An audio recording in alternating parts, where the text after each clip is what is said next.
आप सभी का स्वागत है क्वांट एक्सप्लेनर पे। और इस सीरीज में जिसका नाम है अरिथमेनिया, जिसमें हम अरिथमेटिक के 20 क्वेश्चन करते हैं हर एक वीडियो में। उम्मीद करता हूँ अभी तक आपको ये सभी वीडियोस इस सीरीज के अरिथमेनिया के पसंद आए होंगे और आपको कुछ ना कुछ सीखने को जरूर मिला ही। तो चलिए बिना किसी देरी के शुरुआत करते हैं। आपकी स्क्रीन पे पहला सवाल ये रहा।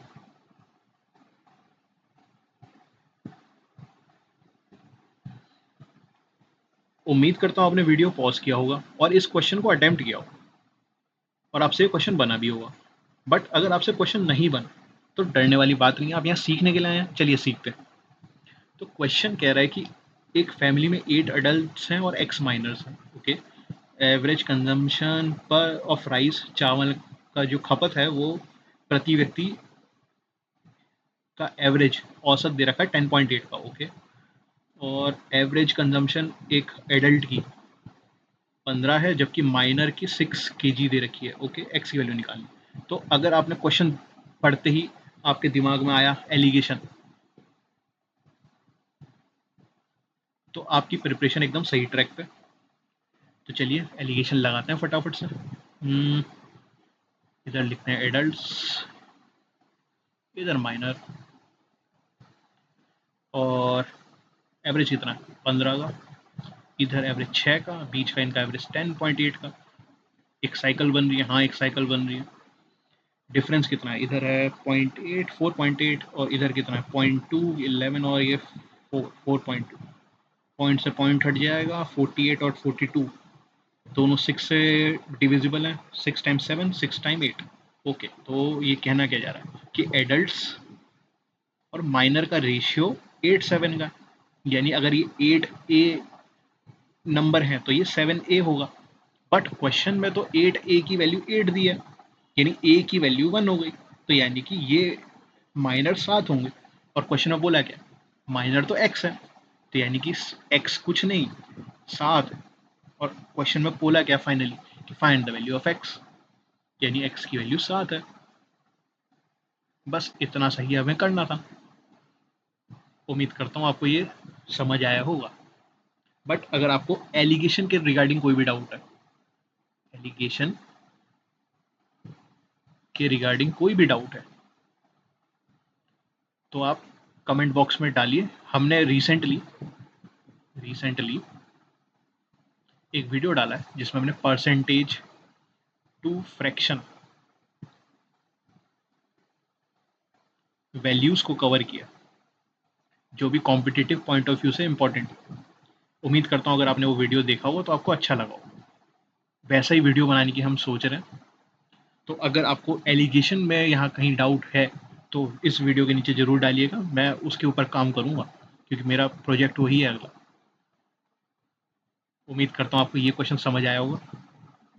चलिए अगला क्वेश्चन आपकी स्क्रीन पे ये रहा।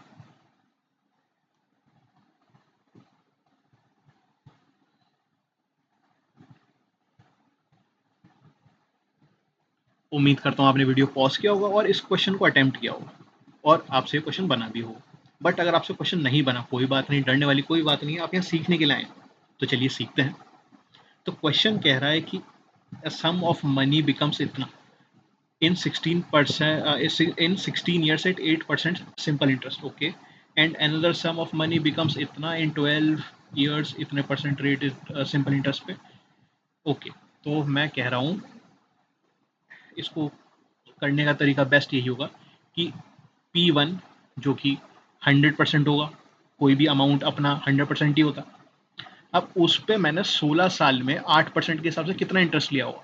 16 साल में 8% के हिसाब से मुझे कितना सिंपल इंटरेस्ट मिला होगा, 16 टाइम 8 यानी कि 64 का डबल 128% मिला होगा।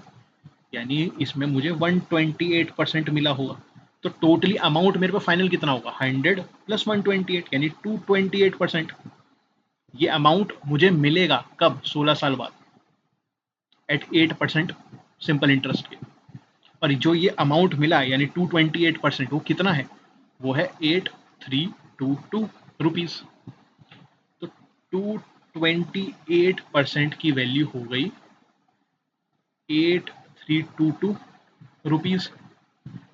तो 100% की वैल्यू कितनी, ये 100% क्या है, ये P1 है, ये 100% की वैल्यू कितनी, ये 100% की वैल्यू 8322 ओवर 228 इंटू 100।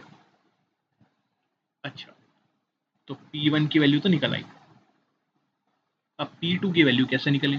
P2 में मान लो कि एक दूसरा जो सम लिए हैं हम वो है, जो कि अपना खुद 100% होगा। अब इसमें मेरे को क्या हुआ, इसमें मुझे मिला 12 साल में 11% का इंटरेस्ट। 12 साल में 11% का इंटरेस्ट कितना होगा, 12/11 यानी कि 132%। अब अगर मुझे 132% का इंटरेस्ट मिला 100% अपने अमाउंट पे, मतलब प्रिंसिपल पे, तो मेरे को अमाउंट कितना होगा, वो होगा 232% का। पर 232% कितना दे रखा है मुझे, दे रखा है 10556 का। तो मैं इस P2 की वैल्यू, इस 100% की वैल्यू निकाल सकता हूँ अगर मुझे 232% की दी है। हाँ, इस P2 की जो कि 100% होगा वो वैल्यू है 10556 इंटू 100। इसको थोड़ा सा इधर खिसका देते हैं, अपॉन 232। तो मुझे P2 और P1 की वैल्यू मिल गई। अब इनका बस डिफरेंस निकालना है। अब डिफरेंस कैसे निकालेंगे, इसको सॉल्व करेंगे, करते हैं। P1 ओके, P1 की वैल्यू है,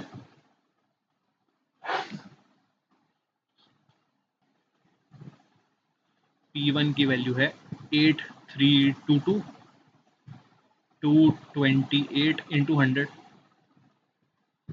और P2 की वैल्यू है 10556 232 इंटू 100। 8 10 12, 8 3 11, 13 15, 15 और ये दोनों इवन तो 6 से कट जाएंगे, 6 टाइम्स 3 18, 6 टाइम 3 18 और 48 यानी 6 8 48, और 6 टाइम 1 23, 6 टाइम 3 18 52, 6 टाइम 8 48 और 42, 6 टाइम 7 ओके, और ये गया 19, ये जाएगा 50। कुल, इससे ज़्यादा सिंपल हो रहा है। अब 1387 क्या 19 से डिवाइड होता, 19 टाइम्स 7 133, 57, हाँ 57 जा रहा, 19 टाइम्स 3 57, तो 19 टाइम्स ये कितना कैंसिल हो गया 73। तो P1 मिल गया 73 times 50। Cool cool cool, cancel हो गया, नहीं तो अभी काफ़ी बैंड बच जाता। 56 32 4 से सीधे डिवाइड हो जाएगा, 4 टाइम्स 5 20, 32 का 8 हो गया, ठीक। 4 टाइम्स 2 8, 25, 4 टाइम्स 6 24 15, 4 टाइम्स 3 12 यानी 36, और 9 9 10 11 12 6 18 20, 9 ये नहीं कट रहे किसी भी छोटे नंबर से, तो 19 29 ये आएगा, और 50 ये हो जाएगा 2 से कैंसिल करने पे। अब 29 के इसको काट रहा है, 2639 को क्या 29 कैंसिल कर पा रहा है, 29 टाइम्स 9 कितना होगा 261, 9 हो जाएगा 261, 29 यस, 9 1 29 कैंसिल, ये तो ये 91 टाइम्स जा रहा, ठीक है।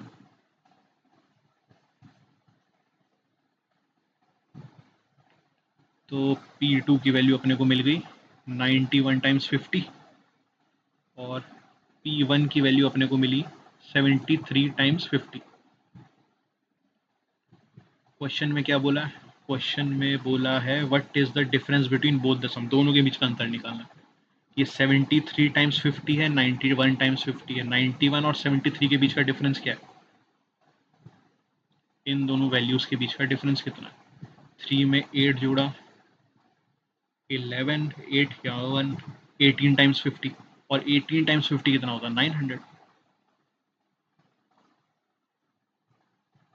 तो इन दोनों यानी P1 और P2 के बीच का जो ये प्रिंसिपल हमने निकाला, इनका डिफरेंस कितना 900 रुपीज़ का, ऑप्शन है, ऑप्शन है 900 रुपीज़। डन, उम्मीद करता हूँ आपको समझ आया होगा। हमने कुछ नहीं किया यहाँ पे, हमने बस इसको फिर से समझाने की कोशिश करता हूँ। हमने कहा कि भैया ये अमाउंट हमें मिला है, ये अ सम ऑफ मनी बिकम्स, बन गया इतना, कब? 16 साल बाद। कब? जब उसे 8% सिंपल इंटरेस्ट मिला हर साल का। ठीक है, तो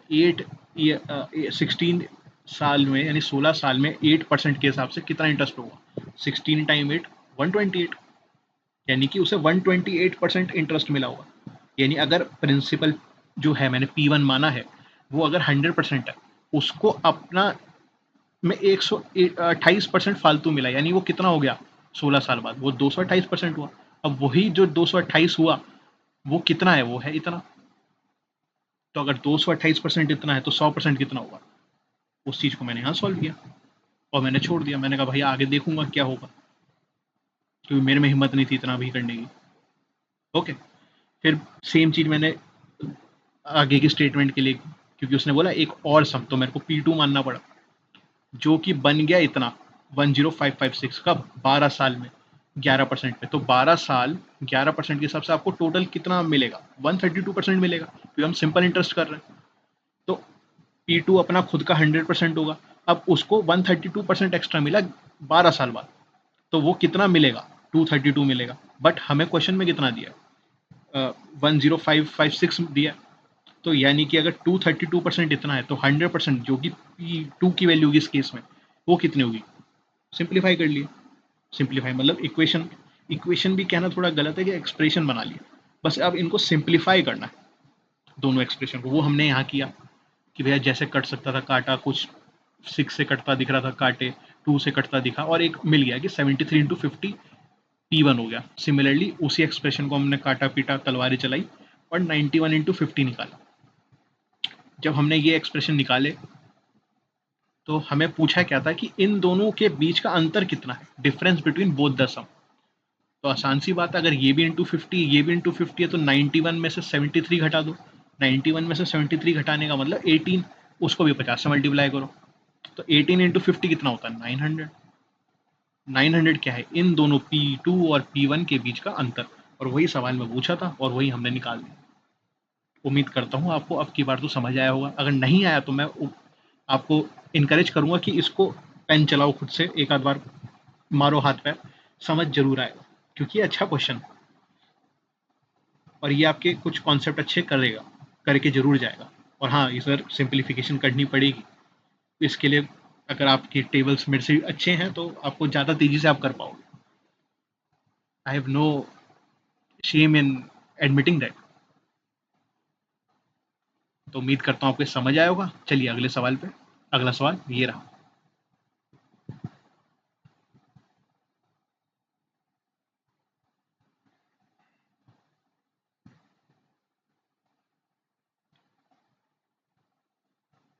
उम्मीद करता हूँ आपने वीडियो पॉज किया होगा और इस क्वेश्चन को अटेम्प्ट किया होगा, और ये क्वेश्चन आपसे बना भी होगा। बट अगर आपसे नहीं बना, तो कोई बात नहीं, डरने वाली बात ही नहीं है दोस्त। आप एकदम सही जगह पे, आप यहाँ सीखना है। तो चलिए सीखते हैं। तो Aman present is 20% more than Bheem's presenters. तो अभी की बात चलिए, प्रेजेंट अभी चल रहा है। तो अभी क्या है? अमन और भीम, भीम से 20% मोर, अगेन 20%। ये तो सबसे प्यारा नंबर है मेरे लिए, 1/5। यानी अमन, भीम अगर 5 का है, तो ये 6 का होगा। सिंपल रेशियो है।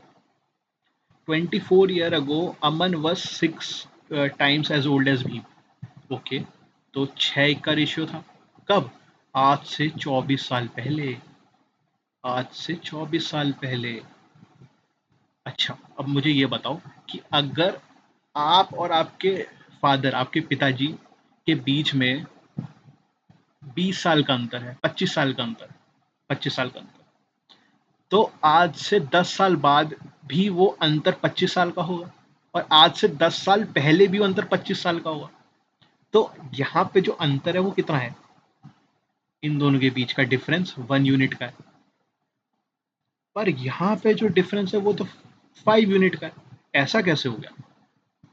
ऐसा कैसे हो गया? तो मैं क्या कहूँगा, इस डिफरेंस को भी 5 यूनिट बनाने के लिए मैं दोनों तरफ जो मैंने रेशियो होता है उसे 5 से मल्टीप्लाई करूँ, तो आज से ये 5 नहीं, ये 25 है, और आज से ये 6 नहीं, ये 30 है, क्योंकि ये तो मैंने खुद माना ना 5:6 का रेशियो, तो ये 25 और 30 भी हो सकता है। अच्छा, अगर ये 1 से 25 यूनिट जाने में 24 यूनिट लगे और यही 24 यूनिट 24 साल है, 6 से 30 जाने में 24 यूनिट लगे, वही 24 साल है, तो 1 यूनिट 1 साल का हो गया। तो मतलब ये 1 साल का था 24 साल पहले, ये 6 साल का था, और ये अभी 30 साल का है और ये 25 साल का है। तो अभी प्रेजेंट एज भीम की क्या होगी? अभी तो 25 साल की होगी। तो ये रहा आंसर। अगेन यहाँ कोई भी हमने इक्वेशन बनाई, कोई भी इक्वेशन बनी नहीं, खाली लॉजिक पे काम किए हम खाली लॉजिक पे काम किए, और लॉजिक पे काम करके हमने क्वेश्चन उड़ा दिया। तो उम्मीद करता हूँ आपको समझ आएगा और लॉजिक समझ आया होगा। इस क्वेश्चन को देखिए, ट्राई कीजिए।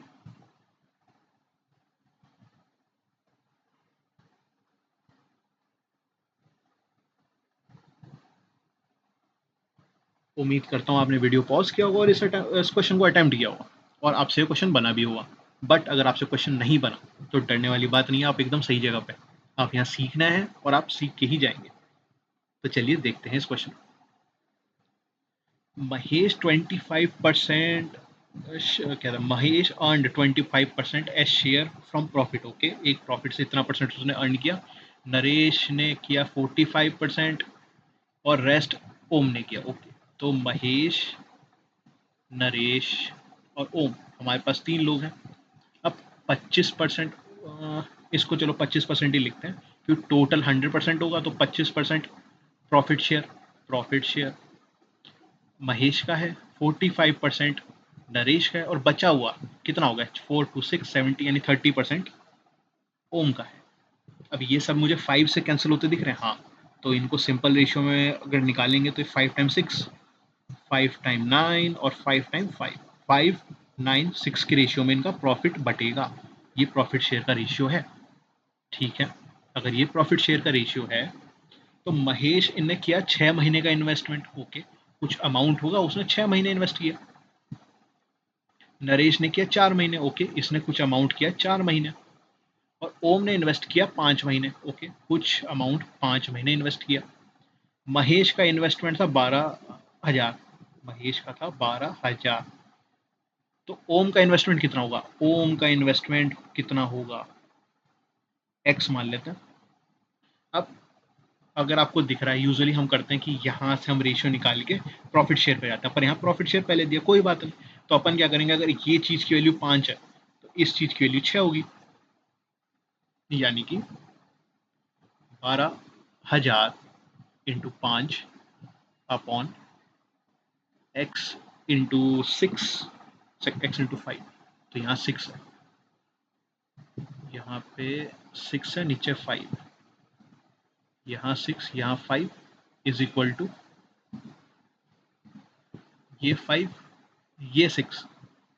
तो 5 5 यहाँ 25 हो जाएगा, और ये 6 और ये 6, ये 36। और x की वैल्यू कितनी? x की वैल्यू 25। अगर ये 1000 है, 12 इंटू 1000 है, तो 25 का ये 40 गुना। तो x की वैल्यू कितनी मिल गई? x की वैल्यू मेरे को मिली 36 इंटू 12 इंटू 40। अब एक मुझे जो दिख रहा है, शायद आपको भी दिख रहा हो, एक तो है मेहनत मजदूरी वाला काम, इसको मैं लिख सकता हूँ 36 को 12 इंटू 3। अब जरा देखना, 3 इंटू 4 12 होता है, और 12 इंटू 12 मतलब क्या हो गया है? 12 इंटू 12 इंटू 3 इंटू 4 12 इंटू 10। और 12 का क्यूब की वैल्यू मुझे पता है 1728, और 10 0। तो एक्स की वैल्यू आ गई है। यहाँ मैं मेहनत मजदूरी कर सकता था, ये 36 को 12 से मल्टीप्लाई करता, 4 से करता, या फिर 48 से करके फिर 36 से करता। बट अगर मेरे को भी 12 का दिख रहा है और मैं कैसे से 12 का क्यूब बना दूँ, और 12 का क्यूब मुझे पता है, उसके बाद में मेरे को 10 से या जिस से भी मल्टीप्लाई करना, तो मैं क्यों ज़्यादा मेहनत मजदूरी करूँ जब मैं सीधा निकाल सकता हूँ स्मार्टली?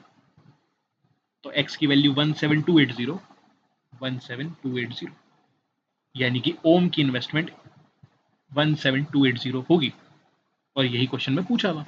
उम्मीद करता हूँ आपको ये क्वेश्चन समझ आया होगा और कैलकुलेशन कैसे स्मार्टली आपने की है ताकि आपका टाइम बच जाए वो भी समझ आया होगा। तो चलिए अगले क्वेश्चन को देखते हैं। आपके स्क्रीन पे ये रहा।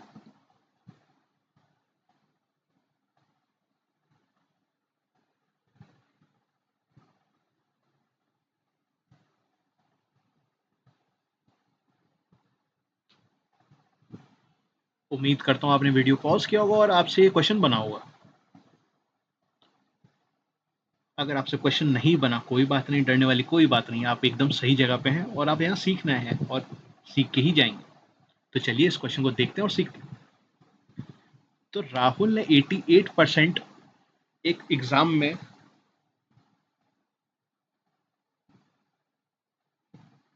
राहुल ने 88% ऑब्टेन की एक एग्जाम, यानी 88% वो लेके आया, और रचित ने 55% 5 मार्क्स मोर देन राहुल और 90% लाया। अच्छा, तो लॉजिक मुझे क्या कहता है कि भाई कुछ होंगे।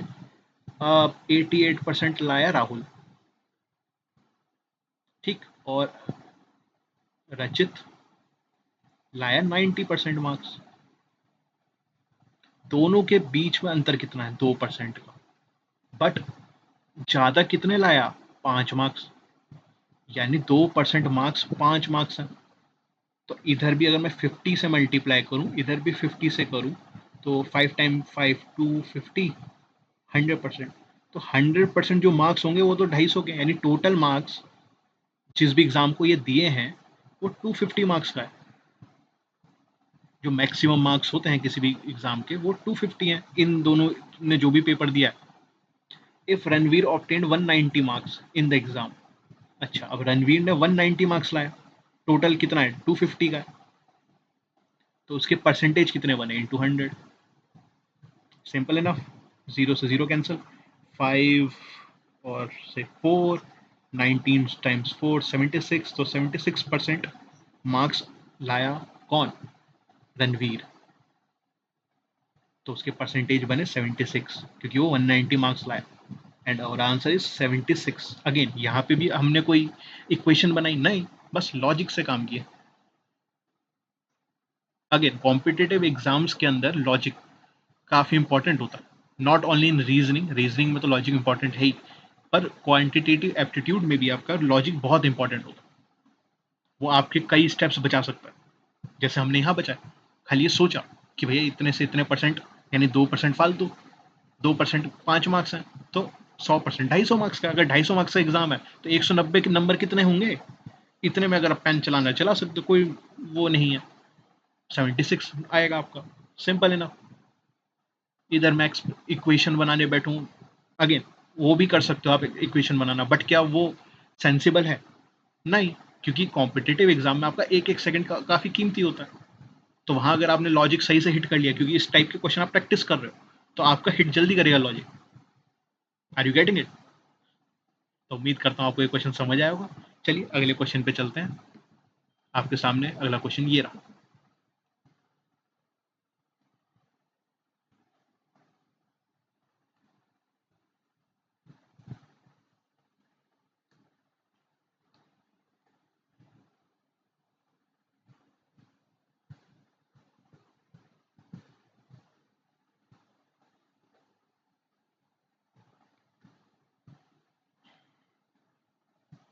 उम्मीद करता हूँ आपने वीडियो पॉज किया होगा, आपको काफी टाइम मिल गया होगा।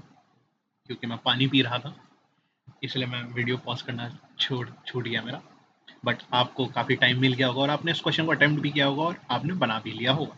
बट अगर आपने नहीं बनाया कोई बात नहीं, डरने वाली कोई बात नहीं है, क्योंकि आप एकदम सही जगह पे हैं। आप यहाँ सीखेंगे और आप सीखने ही तो आए हैं, तो चलिए सीखते हैं। A cloth merchant bought a bundle of cloth of length 100 meter and 1 meter. Okay, another cloth, another bundle of same cloth. Okay, length itna itna at the rate of itna. What would be the difference between cost of both bundles? Okay, तो जो rate है वो है पर square metre, square metre.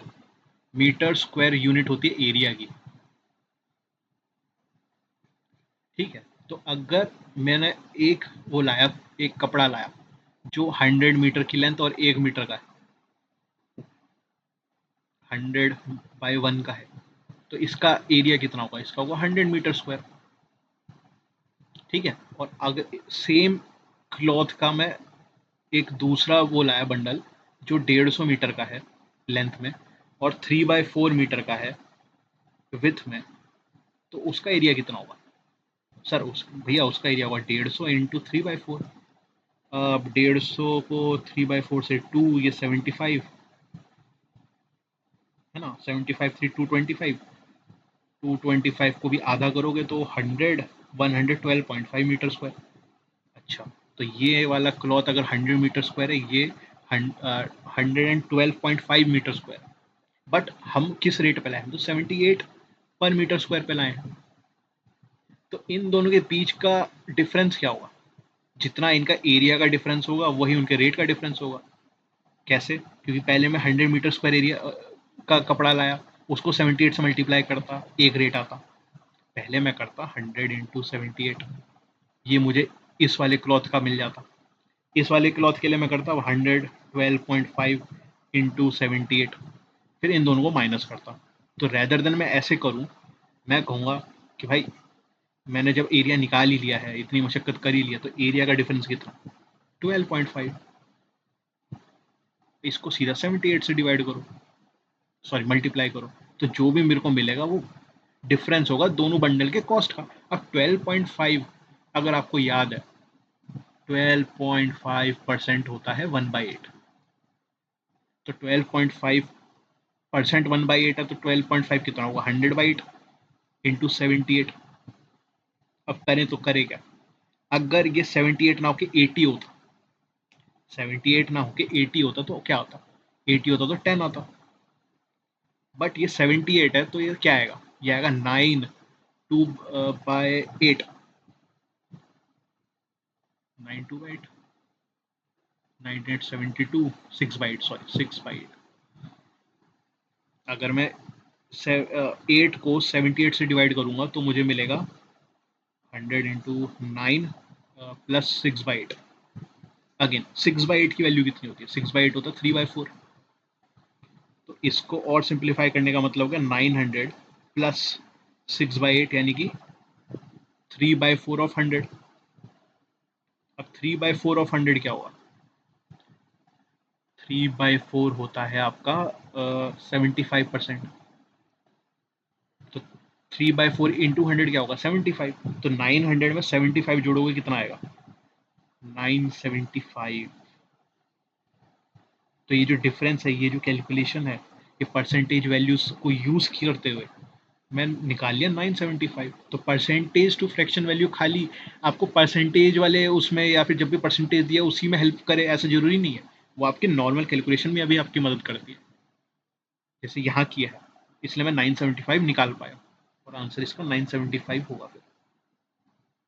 तो इसलिए मैं चाहूँगा कि आप, हमने इस ही चैनल पे एक वीडियो डाला है अब परसेंटेज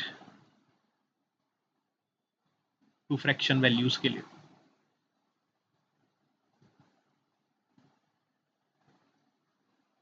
आप उसको देखिए, वो आपको काफ़ी हेल्प देगा, not only in remembering this, इनको याद करने के लिए ही नहीं, बट उसमें हमने ये भी बताया कि इन कैलकुलेशंस के लिए भी आप उसको यूज़ कर सकते हो, और जो इंपॉर्टेंट जितने भी फ्रैक्शंस हैं उसमें डाले हुए हैं और उन पर चर्चा की हुई है काफ़ी अच्छे से। उम्मीद करता हूँ कि आप वो वीडियो जरूर देखेंगे अगर आपने नहीं देखा और आपको अच्छी भी लगेगी।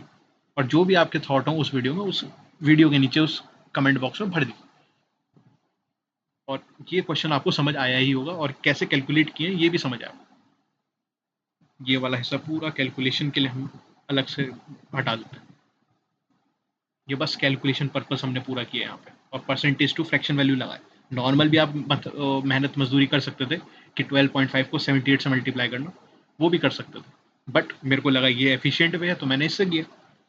कोई और मेरे से ज़्यादा फास्ट होगा कैलकुलेशन में, वो सीधे सीधा से कैलकुलेट करके निकाल सकता है। अगेन वो आपके ऊपर है। बट यहाँ पे not only fraction to percentage to fraction value को कितने एफिशिएंटली हम यूज़ किए और कितने आसानी से किए, ये स्टेप मैं रोक सकता था, बट मैंने आपको दिखाया है करके, ताकि आप भी इसको अप्लाई करें अपनी कैलकुलेशन में, ताकि उसकी स्पीड बढ़ जाए आपकी। उम्मीद करता हूँ ये आपको क्वेश्चन समझ आया होगा। और चलिए अगले क्वेश्चन को देखते हैं। इस क्वेश्चन को ट्राई कीजिए।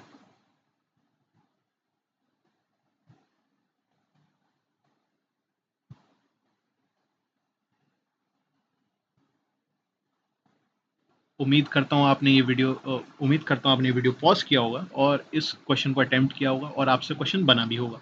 बट अगर आपसे क्वेश्चन नहीं बना तो आप एकदम सही जगह पे हैं, आप सीखने के लिए ही तो आए हैं। तो चलिए सीखते हैं। Cost price of a mixture of two oils, okay, 60 rupees का है। कॉस्ट प्राइस 12 लीटर ऑयल का 40 है, ओके। तो दो ऑयल है हमारे पास, ए और बी। ये दो टाइप के ऑयल हैं। जो ए टाइप का ऑयल है ये 12 लीटर है। बी टाइप का ऑयल अपने को पता नहीं, इसकी वैल्यू के बारे में कुछ पता नहीं, हम एक्स लीटर मान लेते हैं फॉर द टाइम बिंग। और ए टाइप का जो है वो 40 रुपये प्रति लीटर का है, जबकि ये 64 रुपीज़ पर लीटर का है। और इनका एवरेज कितने का, 60 का। अगेन एलिगेशन जिंदाबाद, एलिगेशन जिंदाबाद। अगर आपके दिमाग में हिट हुआ एलिगेशन तो आपकी प्रिपरेशन एकदम राइट ट्रैक पे। यहाँ से ये गलत कर दिया, ये इससे बड़ा, ये इससे बड़ा बनी साइकिल, हाँ लगाओ अब एलिगेशन। 60 और 64 का डिफरेंस 4, और 60 और 40 का डिफरेंस 20। बट क्या ये कट सकते हैं, हाँ। 4 टाइम्स 1 और 4 टाइम्स 5। तो यानी अगर ये एक पार्ट का है और ये 5 पार्ट का है, अगर इनकी एवरेज वैल्यू को 60 बनाना है तो इसका एक पार्ट और इसके 5 पार्ट डालने होंगे। बट हमने डाले कितने, हमने तो 12 पार्ट डाला है, पर हमें तो एक पार्ट डालना था। यानी ए की वैल्यू कितनी है, 12। तो बी को कितना डालना पड़ेगा, 5 × 12 कितना डालना होगा, 60 लीटर। यानी हमें बी को 60 लीटर डालना होगा, तब जाके हमें 60 के हिसाब से ऑयल मिलेगा। तो आंसर कितना हुआ कि बी कितना डालना पड़ेगा, 60। और यही इसका सॉल्यूशन है। उम्मीद करता हूँ आपको एलिगेशन समझ आया होगा, नहीं आएगा तो बताइएगा। मैंने अगेन प्लान किया हुआ एलिगेशन, बट अगर आप लोगों की डिमांड रहेगी तो उसको जल्दी रिलीज कर दूंगा, मतलब जल्दी वीडियो बना दूँ। उम्मीद करता हूँ ये क्वेश्चन समझ आया होगा। अगला क्वेश्चन देखते हैं। आपके सामने है क्वेश्चन, ट्राई कीजिए।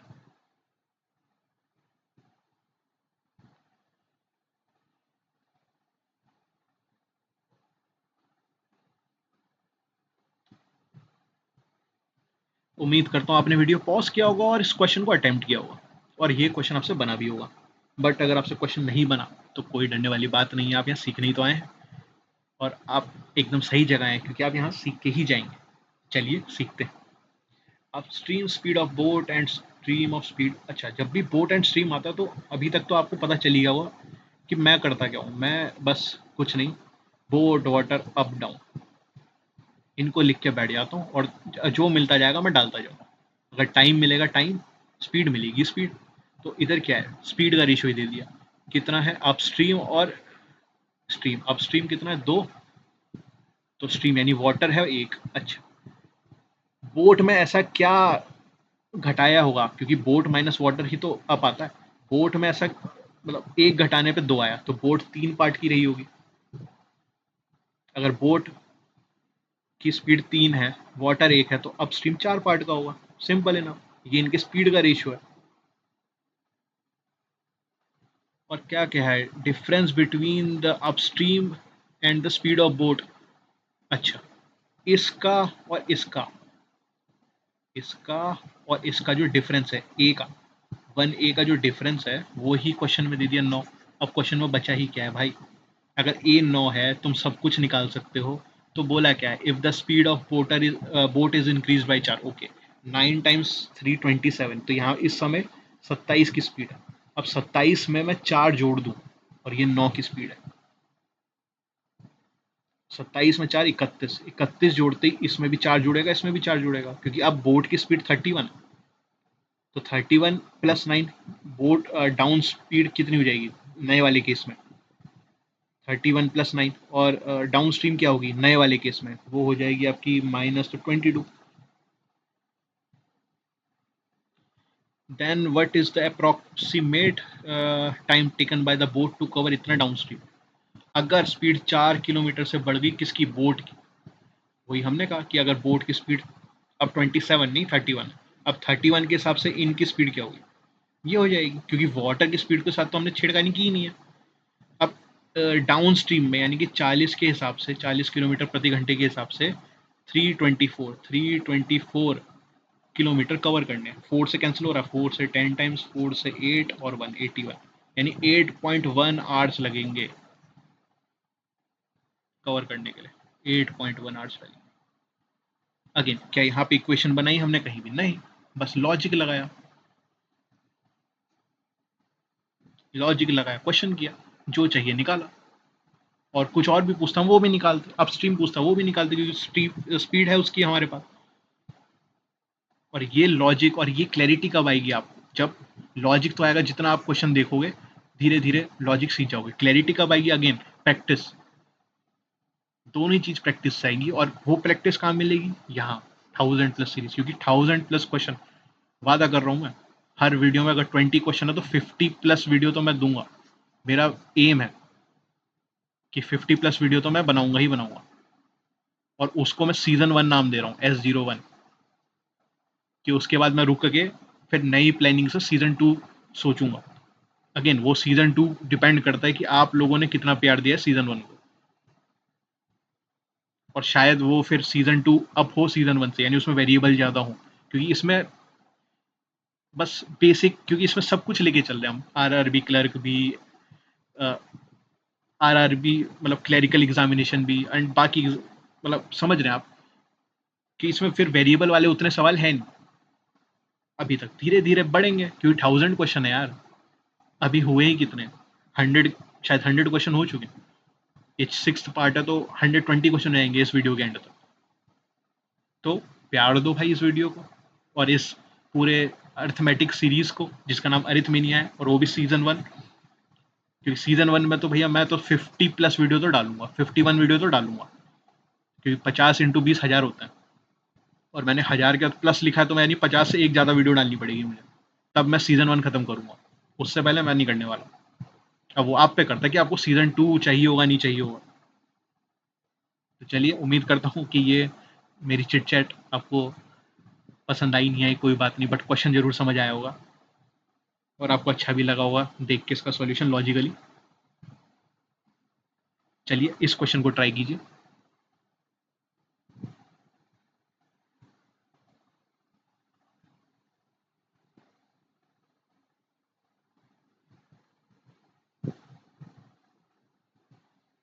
उम्मीद करता हूँ आपने वीडियो पॉज किया होगा और इस क्वेश्चन को अटेम्प्ट किया होगा और ये क्वेश्चन आपसे बना भी होगा। बट अगर आपसे क्वेश्चन नहीं बना तो कोई डरने वाली बात नहीं है, आप यहाँ सीखने के लिए तो आए और एकदम सही जगह आए, और यहाँ मैं आपको सिखा के ही भेजूंगा। तो चलिए सीखना शुरू करते हैं। Pipe A and pipe B fill कर सकते हैं किसी टैंक को 4 और 6 घंटे में। तो ए फिल करता है 4 घंटे में और बी फिल करता है 6 घंटे में। ठीक है जी। However, there is a leak, अच्छा लीक है, which can empty the tank, half fill tank in 6 घंटे। अगर एक आधे भरे टैंक को 6 घंटे में एक लीक खाली करता है, तो पूरे टैंक को कब करेगा? 12 घंटे लेगा ना भाई। तो एल से लीक पूरा खाली करने में 12 घंटे लेगा। आधे को 6 घंटे ले रहा है, पूरे को कितना लेगा? 12 घंटे लेगा। तो यहाँ पे ये थोड़ा सा सोचना था, क्योंकि हाफ फील्ड लिखा है, नहीं तो बच्चे फ्लो फ्लो में यहाँ पे भी 6 लेके फिर लगाते हैं यहाँ पे। तो अब क्या होगा? 4 6 12, इनका एलसीएम 12। 12 अगर एलसीएम, तो 4 को 12 बनाने के लिए 3, 4 6 को 12 बनाने के लिए 2, एक 12 को 12 बनाने के लिए 1। बट ये एक कैसा? नेगेटिव का, बाकी दो पॉजिटिव के। ठीक है। If pipe A and B are open together then in how much time will they fill the tank? Okay, अगर पाइप ए और बी आपने एक साथ खोले बट लीक तो है, आपने एक टैंक लिया, इसमें पाइप ए और पाइप बी को ओपन कर दिया, बी और ए को ओपन कर दिया, बट अगेन यहाँ कोई एक लीक है, वो तो है, उससे तो पानी लगातार गिर ही रहा है, उसको थोड़ा आपने फिक्स किया। तो यानी अब जब दोनों खोले तो लीक भी तो है, यानी कि आप इफेक्टिवली अब तीनों से काम करा रहे हो।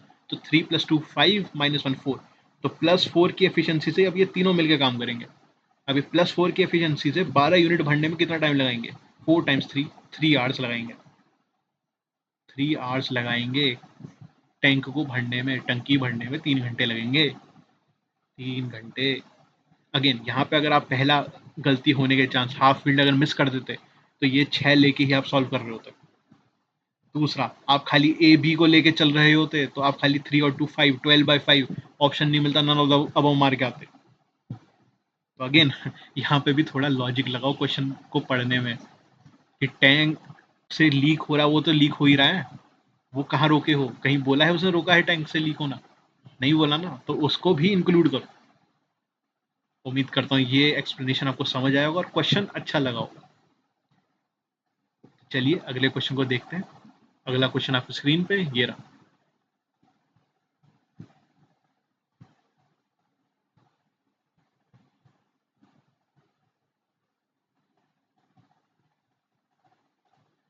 उम्मीद करता हूँ आपने वीडियो पॉज किया होगा और इस क्वेश्चन को अटेम्प्ट किया होगा और ये क्वेश्चन आपसे बना भी होगा। बट अगर आपसे क्वेश्चन नहीं बना, डरने वाली कोई बात नहीं, आप यहाँ सीखने के लिए आए हैं और एकदम सही जगह आए हैं। आपको सीखने को मिलेगा और आप सीख के ही जाएंगे। तो चलिए सीखना शुरू करते हैं। Atul sold 3/5%, 3/5 of shares at इतना percent profit and rest at loss of इतना. He got overall profit of इतना. Then what is the actual cost of share? Okay, okay. अगर उसके पास 5 शेयर हैं जिसमें से 3 शेयर उसने प्रॉफिट में बेचे, 2 शेयर उसने लॉस में बेच दिए। अब प्रॉफिट कितना हुआ? 35%, 25%, तो मैं नीचे 20 नहीं, 5 के हिसाब से 20 का ही लेके चलता हूँ ना, तो हर एक शेयर 100 का ही ले लेते हैं। अगर 100 का एक शेयर है तो 5 शेयर 500 के हो गए। ठीक है, 5 शेयर 500 ए के हो गए। एक अगर ए का है तो 500 ए का हो गया। बट उसने 3 तो 35% में बेचे। इसको 20 से करके नहीं हो सकता क्या? क्योंकि 135 निकालने में थोड़ा सा दिक्कत होगा। 35% होता है, 5% है 1/20, तो 35% हो जाएगा 7 × 20, और 25% 1/4 तो होता ही होता है, 5/20 भी होता है, 1/4 5/20 दोनों सेम है। तो अगर मैं 20 का एक शेयर लूँ, 20 ए का, मतलब 20 यूनिट्स का एक शेयर लूँ, तो 5 × 20 100 यूनिट्स के मेरे सारे शेयर हो जाएंगे। जो 5 शेयर थे 100 यूनिट के ऊपर। अब 3 शेयर को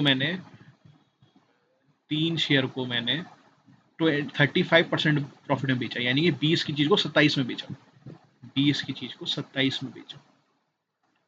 ठीक है, बट जो बचे हुए हैं यानी 2 हैं, जो 2 शेयर हैं वो मैंने 25% के लॉस पे बेचे, यानी कि 20 की चीज़ को 5 के घाटे में बेचा, यानी 15 में बेचा। तो 15 2 30, नेगेटिव नेगेटिव क्यों लगा रहा हूँ?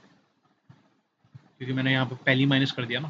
15 2 30 यूनिट में अगर मैंने ये बेचे, और 7 3 2 60 प्लस 21, तो कितना हो गया? 6 7 8 9 10 11, 111 है।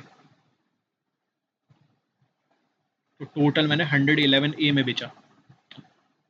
मैंने खरीदा 100 ए में था, 111 में बेचा, तो प्रॉफिट कितने का हुआ? 11 ए का प्रॉफिट हुआ। कितने पे? 100 ए पे 11% का प्रॉफिट। 11% का प्रॉफिट हुआ, उसकी वैल्यू कितनी है? 858। 11 से कट रहा है, हाँ। 11 तो 1% प्रॉफिट का कितना हुआ? 777, 7 का 3 588, 78। 1% अगर 78 है, then what is the actual cost of share? Actual cost कितना होगा? 100% होगा ना। 1% की वैल्यू 78, 100% की वैल्यू 78 के पीछे 2 जीरो, ये होगा कॉस्ट शेयर्स का। अगर ये शेयर्स का कॉस्ट है 7800, तो ये रहा जी वैल्यू। अगेन यहाँ पे आपको सोचना पड़ेगा, थोड़ा दिमाग लगाना होगा किससे आपकी कैलकुलेशन आसान हो जाए। मुझे दिखा कि मैं 5 शेयर्स थे मेरे, जिसमें 3 शेयर मैंने प्रॉफिट, 2 शेयर मैंने लॉस में बेचे।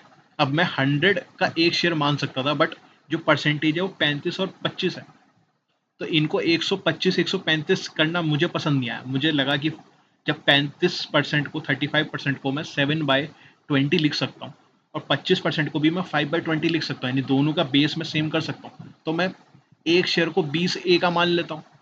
तो 5 शेयर 20A के हिसाब से 100A का हो गया, यानी इतने में मैंने 5 शेयर खरीदे होंगे।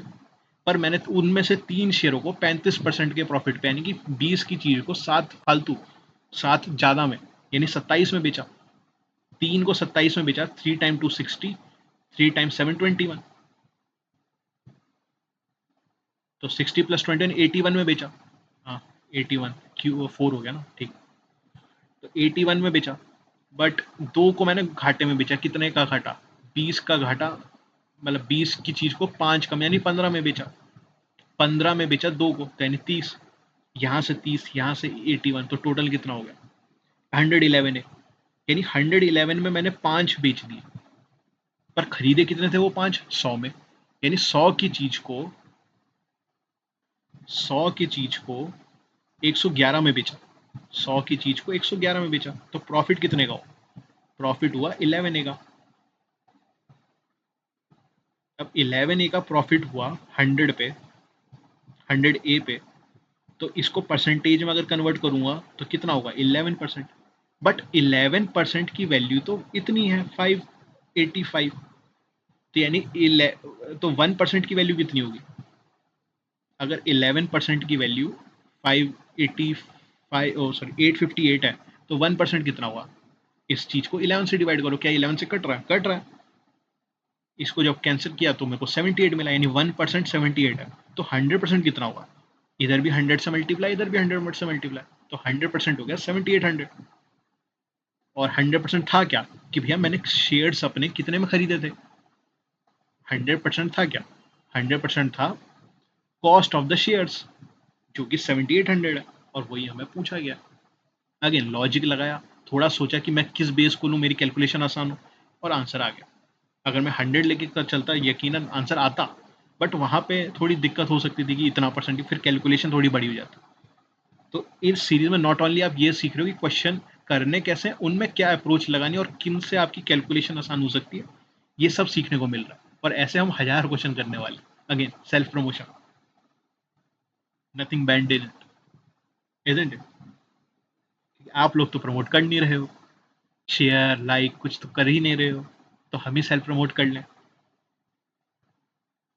तो चलिए, ये क्वेश्चन आपको समझ आया होगा, नहीं आया तो फिर से देखिएगा, मज़ा जरूर आएगा अगर एक बार समझ गए। चलिए अगला क्वेश्चन आपकी स्क्रीन पे ये रहा।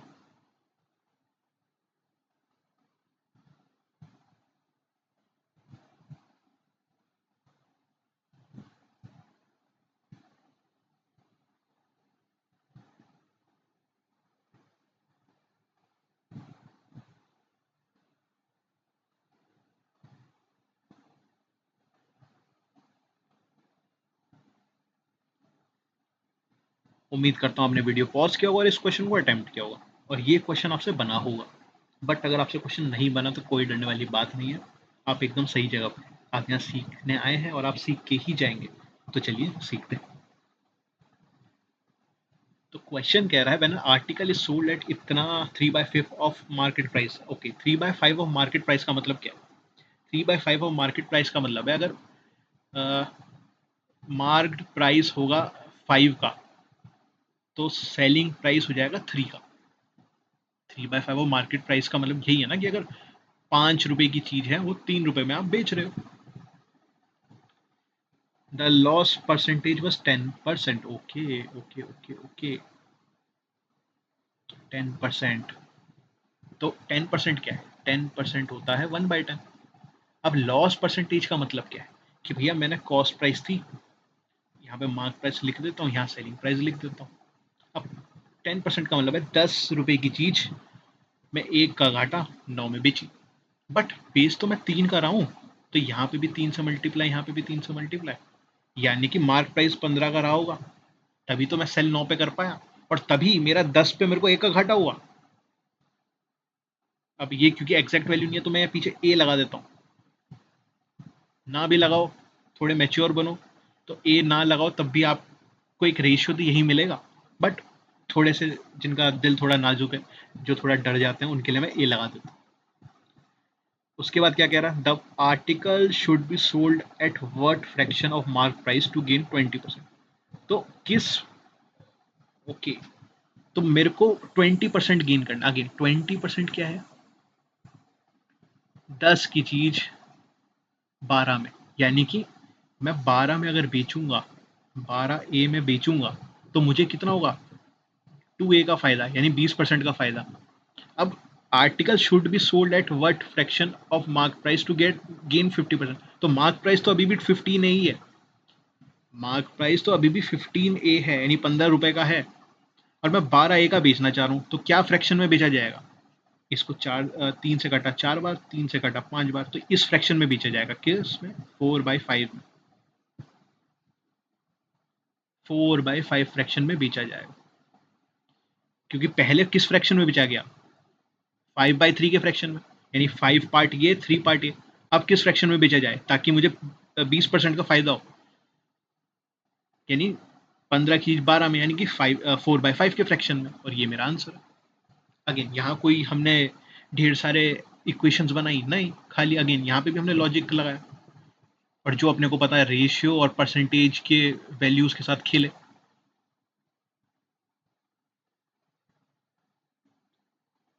उम्मीद करता हूँ आपको ये क्वेश्चन समझ आया होगा, और इस क्वेश्चन को करने में मजा भी आया होगा। तो चलिए अगले सवाल को, आपके सामने अगला सवाल ये रहा।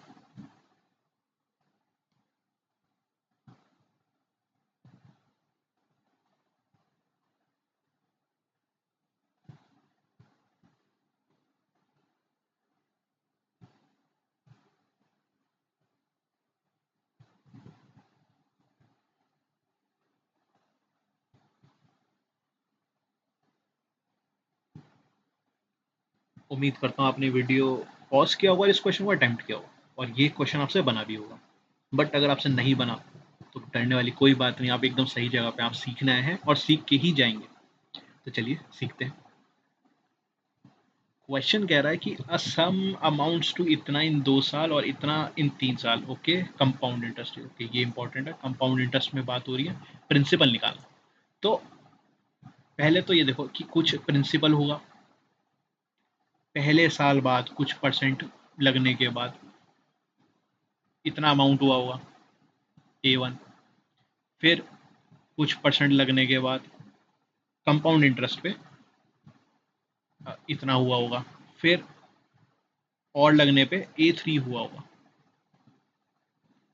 क्वेश्चन को समझते हैं कि अमाउंट जो हुआ, यानी इंटरेस्ट जोड़ने के बाद ये 2 साल बाद, यानी फर्स्ट ईयर और सेकेंड ईयर, ये फर्स्ट ईयर में इतना, सेकेंड ईयर में इतना, और थर्ड ईयर में इतना पहुंचा होगा। तो फर्स्ट ईयर में कितना, 5760 का, और थर्ड ईयर तक कितना हो गया, 6912। अब कंपाउंड इंटरेस्ट में होता क्या है कि सपोज मान लो कि 10% कंपाउंड इंटरेस्ट पर एनएम के हिसाब से अगर कुछ चीज है, तो होता क्या है, 10 की चीज 11 में,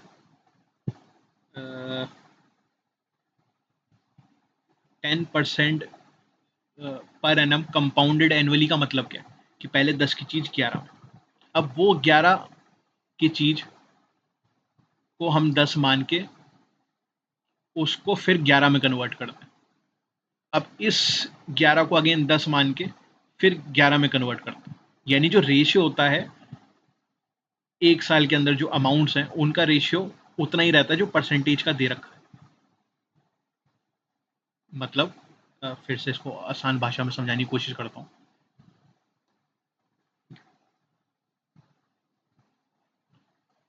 अगर मेरे को R% रेट दिया है कंपाउंड में, तो जो आफ्टर फर्स्ट ईयर, और जो प्रिंसिपल का जो ये आफ्टर फर्स्ट ईयर, ये क्या है, अमाउंट आफ्टर फर्स्ट ईयर, इसको पूरा लिख देते हैं, amount after first year upon principal, इसका रेशियो निकालोगे वो भी आ रहेगा। वैसे amount after second year over amount after first year, इसका भी रेशियो निकालोगे वो भी आर ही आएगा। ऐसा क्यों? क्योंकि जब हम इसको करते हैं, जैसे आर अगर मेरा 10% है, तो हम क्या कहते हैं कि 10 की चीज़ 11 हुई, फिर अगले साल के लिए भी 10 की चीज़ 11 हुई, फिर अगले साल भी 10 की चीज़ 11 हुई। तो हर बार जो रेशियो है, ये फर्स्ट ईयर के लिए रेशियो, ये सेकेंड ईयर के लिए रेशियो, ये थर्ड ईयर के लिए रेशियो, वो सेम ही रहता है, बस वो मल्टीप्लाई होता जाता है। तो यहाँ पे भी हम वही करने वाले हैं कि इन दोनों का जो रेशियो है वही हमारा R% होगा, उसी हिसाब से हम ये वाले रेशियो निकालने की कोशिश करेंगे। करते हैं। अगर ये चीज़ ऐसी है 5760 और इसके ऊपर है 6912, 6012 दोनों 4 से कैंसिल हो रहे हैं। हाँ, 4 × 1 4, 17 का हो जाएगा 16 1, 16 4 1 0, और यहाँ पे भी 6 टाइम 4 टाइम 1 29, 7 28, 28 का 1 11 यानी 2, और 32 का 8। अब मुझे यहाँ दिख रहा है कि 1728 होता है 12 टाइम्स 12 टाइम्स 12, और 1440 होता है 12 टाइम्स 12, 144 इंटू 10। तो मुझे दिख रहा है कटते कटते कटते 10 की चीज़ 12 हो रही, यानी कि 2 की बढ़ोतरी, इंक्रीमेंट ऑफ 2, 2 की बढ़ोतरी 10 पे कितना, 20%। तो रेट ऑफ इंटरेस्ट तो 20% है, रेट ऑफ इंटरेस्ट 20% है। अगर वो ये चीज़ पूछता, आसान होता, nothing to take away from that, but R% यानी 20%, 20%, और ये बन गया 20% पर एनम 2 साल के लिए। अगर कंपाउंड इंटरेस्ट में होगा तो इफेक्टिवली आपको 2 साल बाद कितना इंटरेस्ट मिलेगा, 44% मिलेगा।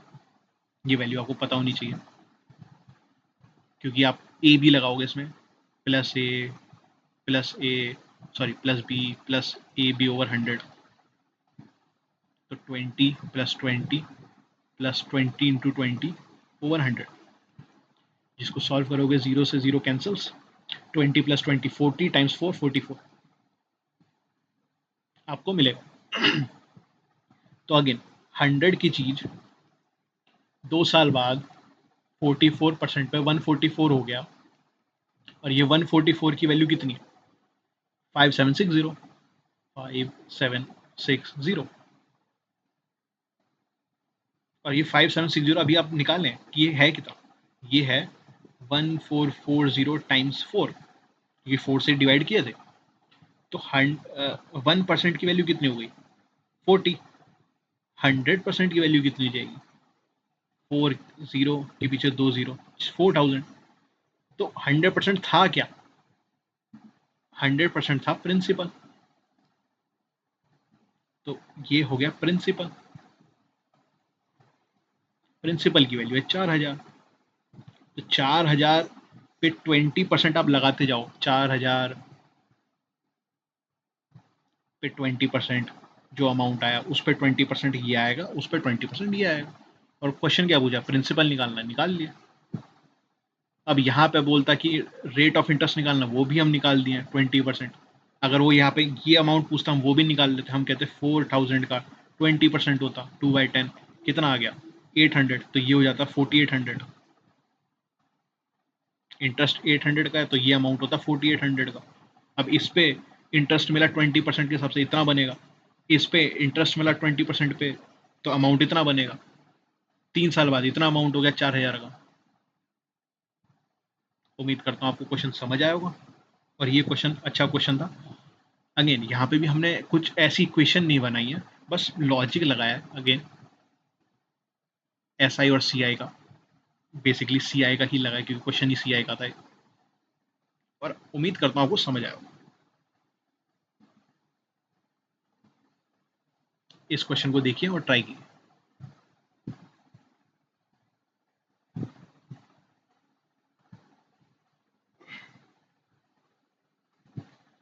उम्मीद करता हूँ आपने वीडियो पॉज किया होगा और इस क्वेश्चन को अटेम्प्ट किया होगा और ये क्वेश्चन आपसे बना भी होगा। बट अगर आपसे क्वेश्चन नहीं बना तो डरने वाली कोई बात नहीं, आप एकदम सही जगह पे। आप यहाँ सीखना है तो सीख के ही जाएंगे। तो चलिए सीखते हैं। Abhishek as 60% more than what it was 12 years ago। Okay, हाँ, यहाँ पे अभिषेक की एज का कंपैरिजन उसी से हो रहा है। तो 60% कितना होता है? 60% होता है 3/5। अब मोर की बात किया तो 5 में 3 ज़्यादा, यानी कि अभिषेक की अभी की एज, प्रेजेंट की एज, और अभिषेक की पास्ट की एज, पास्ट की कैसे पास्ट की, 12 साल पुराने पास्ट की, उसका रेशियो कितना है? तो पहले अगर वो 5 का था तो अभी 8 का है। बट इसका अंतर तो 3 यूनिट का है। और ऊपर तो अभी बोला है कि भैया अभी और आज से पास्ट में 12 साल का अंतर है। तो एक यूनिट कितनी की हो गई? एक यूनिट हो गई 4 साल की। तो यानी कि पास्ट में, पुराने टाइम में वो 20 years का था, तो आज कितना होगा? 8 × 4 32, या फिर 20 में 12 जोड़ दो, 32। अगेन कोई इक्वेशन बनाई हमने यहाँ तक पहुंचने में कि उसकी प्रेजेंट एज कितनी है? उसकी प्रेजेंट एज कितनी है? नहीं, 32 की है। और उसकी पास्ट, यानी जब वो 12 साल पहले ही था तो 20 साल का था। अब क्वेश्चन क्या क्या रहा है? After how many years will 45% of his age will be equal to age 14 years हो? तो आज से 14 साल पहले उसकी उम्र कितनी होगी? 32 में से 14 घटा दो, 12 जाएगा 20, और उसमें भी 2, 18। अब से 32 में कितने एक्स ईयर्स बाद, how many years, after how many years 45% of his age, 45 होता है 9/20, will be equal to his age 14 year ago. 14 year ago 18 थी। बस एक ये छोटा सा, अगर इसको इक्वेशन कह रहे हो तो यार क्या ही कहूँगा। ये 2 से 2 कैंसिल हो गया, और ये 22 से मल्टीप्लाई होगा 40। अब 32 में ऐसा क्या जोड़ूं कि 40 आ जाए? 8 जोड़ूंगा। अब इसको अगर तुम इक्वेशन बोल के कहोगे इसमें इक्वेशन था, तो यार खुद देख लो, ये इक्वेशन अगर था भी तो कितना, क्या क्या सॉल्व किया तुम? ऐसे हवा हवा में उड़ा दियो। 9 से 2 कटा, ये 40 हुआ। 40 बनाने के लिए 32 में क्या जोड़ू? यानी कि आज से, प्रेजेंट से 8 साल बाद जो भी उसकी एज होगी, क्वेश्चन में कह क्या रहा है, प्रेजेंट में ऐसा कितना साल जोड़ें ताकि वो 45% हो जाए। 45% हो जाए, 45% होता है 9/20, ताकि वो 45% हो जाए। किसकी 45% मतलब 45% होगी, किसके बराबर होगी 45%? वो बराबर हो जाएगी उसकी एज जब वो 14 साल पहले था। अगर वो अभी 32 का, तो 14 साल पहले वो 18 का होगा। वो 18 का होगा, प्रेजेंट 32 थी, एक्स की वैल्यू निकालनी थी। हमने क्वेश्चन सॉल्व किया, काटा पिटी मचाई, और एक्स की वैल्यू 8 ले आए। यही हमारा आंसर है। अगेन क्वेश्चन, ये मैं यहाँ क्वेश्चन इंग्लिश में इसलिए ही रखता हूँ क्योंकि आप अगर बैंक एग्जाम दे रहे हो, जिसके लिए ये सीरीज है मोस्ट टारगेट करते हुए, तो वहाँ पे आपको इंग्लिश एज अ सब्जेक्ट अगर आप पढ़ने की कोशिश कर रहे हो, तो there is a good chance कि आपकी इंग्लिश कभी इंप्रूव नहीं होगी। आप इंग्लिश कैसे इंप्रूव करोगे? कि क्वेश्चंस जो आप अपने रोजमर्रा में कर रहे हो, जो भी आप प्रैक्टिस में कर रहे हो, सुन रहे हो, देख रहे हो, वो सब आप अगर वहां पे इंग्लिश इंप्लीमेंट करना शुरू करोगे, जैसे अरिथमेटिक कर रहे हो, टीआई कर रहे हो, उसमें वर्ड आएंगे, उसमें कुछ स्टेटमेंट आएंगे जो लगेगा मुश्किल है, बट उनको आप सीखोगे तभी तो आपकी इंग्लिश इंप्रूव होगी। तभी तो आप फिर मेंस और अपने प्री में इंग्लिश बिना डरे निकाल पाओगे, और वहां से स्कोर लूट पाओगे, निकाल पाओगे अच्छे से। तो ये इंग्लिश में डालने का एक कारण ये भी है। दूसरा कारण ये है कि मैं इसमें हिंदी नहीं डाल पा रहा हूँ, क्यों? मुझे नहीं आती। पर मेरा मेन कारण यही है कि इसमें इंग्लिश इसलिए कि उससे आपकी इंग्लिश भी इम्प्रूव हो। जैसे ये ट्विस्टेड स्टेटमेंट है, जिनके मतलब इंग्लिश प्राइमरी लैंग्वेज जिनकी नहीं है, जो हिंदी में सवाल सॉल्व करना पसंद करते हैं, बट अगर उसको ध्यान से पढ़ेंगे 1, 2, 3, 4 बार, तो उम्मीद करता हूँ उन्हें समझ आएगा। इससे उनकी इंग्लिश भी इम्प्रूव होगी कि कैसे आपको वर्ड को लेके चलना है, कैसे किस मतलब को ढूंढना है, और ये आपके रीडिंग कंप्रिहेंशन में काम आएगा, जो आरसी होता है इंग्लिश के अंदर। तो उम्मीद करता हूँ ये क्वेश्चन आपको समझ आया होगा। अगेन, इक्वेशन के नाम पे हमने खाली यही बनाया था। अब इसको अगर आप इक्वेशन कह रहे हो तो चिंता का विषय, that's a lot of thing to worry about, अगर ये इक्वेशन कह रहे हो। चलिए अगला क्वेश्चन आपके सामने ये रहा, ट्राई कीजिए।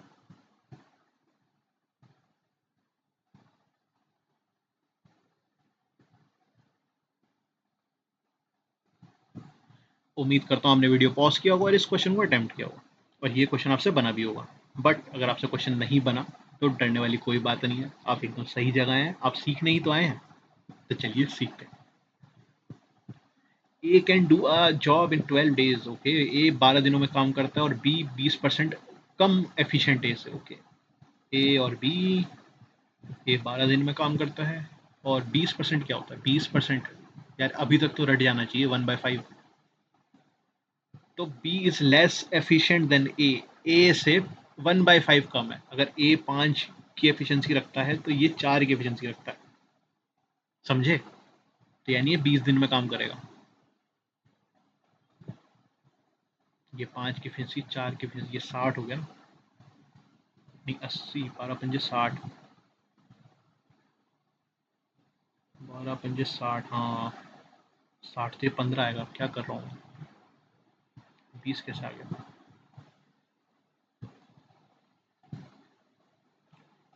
ये 15 दिन में करेगा, ठीक है, बट अपने को इतना नहीं लेना था।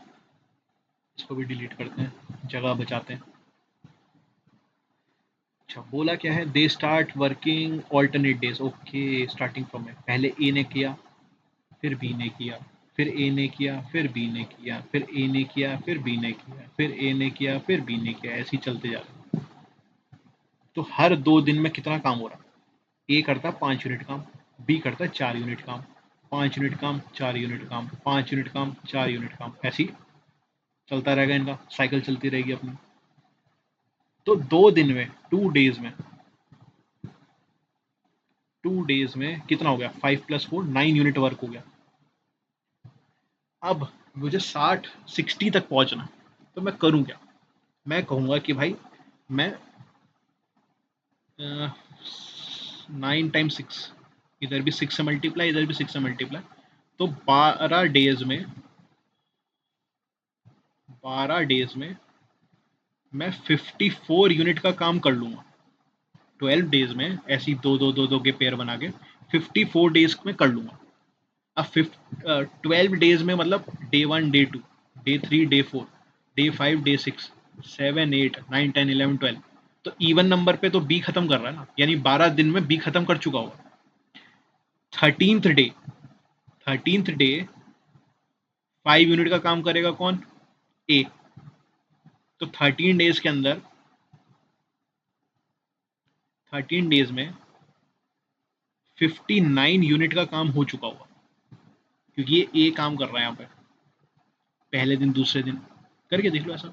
12 तक बना लो, कोई टेंशन वाली बात नहीं है, बट लॉजिकली सोचना शुरू करो, क्योंकि अगर वो दियाज होता, ये 60 की जगह हमारा ज़्यादा आता, या फिर ये लंबे टाइम तक काम कर रहे होते तो दिक्कत होती। अब 13 डेज में 59 यूनिट हो गया, तो बी को कितना करना है? बी को तो अब 1 यूनिट करना है, क्योंकि टोटल तो 60 यूनिट का काम है। 59 यूनिट हो गया, 1 यूनिट का काम बचा है। बी 1 दिन में 4 करता है, तो उसे 1 यूनिट में करना टाइम लगेगा, 1/4 डेज लगेंगे। 1 यूनिट करने के लिए 1/4 डेज लगेंगे। तो आंसर कितना हो गया? 13। इसको मैं अंडू करके अगले पेज में जाता हूँ। तो 13 डेज में 59 यूनिट हुआ। अब बी काम पे आया, बी ने कहा यार मुझे तो 1 यूनिट काम करना है, तो मैं 1 दिन थोड़ा ना लूंगा, मैं तो 1/4 डे लूंगा। बी तो 1/4 डे लेगा, तो 13 + 1/4 डेज में 60 यूनिट काम हो गया। अब 13 1/4 ऐसे भी लिख सकते हो। 13 4 कितना हो गया, 52। 53/4 भी लिख सकते हो। और वो डिपेंड करता है कि ऑप्शन में दिया क्या है। ऑप्शन में दिया 13:1/4, तो हम उसको वैसे ही रहने देंगे, अपन ज़्यादा मथागोरी करेंगे ही नहीं। उम्मीद करता हूँ आपको ये क्वेश्चन समझ आया होगा। ये भी एक अच्छा क्वेश्चन था, नहीं तो बच्चा यहाँ सीधा 9 इंटू ये करके फिर इसमें 2-4 दिन है, 14 दिन हो गए, ऐसा कुछ हो गया। 15 दिया होता तो अगर ये 15 होता तो तुम 15 दिन भी लगा के आते। लिख के दे रहा हूँ, कुछ बच्चे होंगे 15 दिन भी कह रहे होंगे वो। अगर ये यहाँ पे 5 की जगह 15 होता तो शुक्र है भगवान का कि यहाँ पे 5 है, इसलिए तुम क्या पता वो भी नन ऑफ द अबव लगा के आ रहे हो, कोई भरोसा नहीं है। बट उम्मीद करता हूँ आपने क्वेश्चन अब समझ लिया होगा, अगर नहीं बनाए तो, और आपको समझ भी आया होगा। कहाँ भाग रहे हो भाई, रुक जाओ। हाँ, चलिए इस क्वेश्चन को देखिए।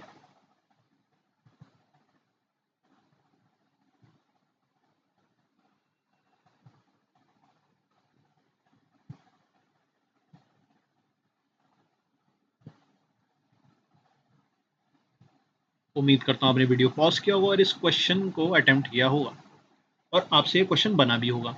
बट अगर आपसे क्वेश्चन नहीं भी बना तो डरने वाली कोई बात नहीं है, आप एकदम सही जगह पे आए हैं। आप यहाँ सीखने आए हैं और आपको सीखने को मिलेगा। तो चलिए सीखते हैं। Litre of water weigh 1 kg, okay, and a litre of another liquid weigh इतना, okay. A mixture of two weigh इतना, अच्छा। यार ये क्वेश्चन देख के तो मेरे को अगेन एलिगेशन एलिगेशन इसकी फील आ रही है। अब मैं 1 kg, अगेन 1 kg 1000 ग्राम, तो इधर वाटर, इधर लिक्विड। अब वाटर क्या है, 1000 ग्राम का वाटर है, इधर 1250 का लिक्विड है। बट इन दोनों का जो एवरेज वेट है वो है 150, मतलब 1050। कर लो, साइकिल बनती दिख रही है, ये इससे बड़ा, ये इससे बड़ा। हाँ साइकिल दिख रही है, तो इन दोनों को माइनस करोगे 200, इन दोनों को माइनस करोगे 50। क्या ये और कट सकते हैं, कट सकते हैं। 50 टाइम्स 1, 50 टाइम्स 4, तो यानी कि 4 पार्ट आपको पानी और 1 पार्ट आपको लिक्विड मिलाना होगा, तब उनका जो एवरेज बनेगा वो इतना बनेगा। समझा, अगर 4 पार्ट पानी और 1 पार्ट लिक्विड मिलाया तब इतना बनेगा। तो अभी क्या कह रहा है, what is the fraction of volume of water and liquid respectively इन